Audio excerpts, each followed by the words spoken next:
Liburua zabaldu bezain laster, Goiate herriko zinegotzi protagonistak bizi duena novelaren lehen esaldian argi eta garbi kokatzen du Fermin Etxegoien idazleak.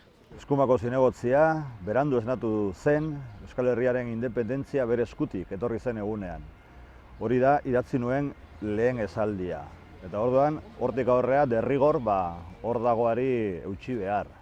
Idazlanak berriz badu beste bitxikeriarik. Novela gertatzen da gaur, 2013ko ekainaren 6an. Iruditu zait orain 2013ko hontan bagaudela nolabaiteko esaten da urakanaren begian. Bixentek eskumako abertzale den Arakinak egun bakar batean bizi duena kontatzen digu.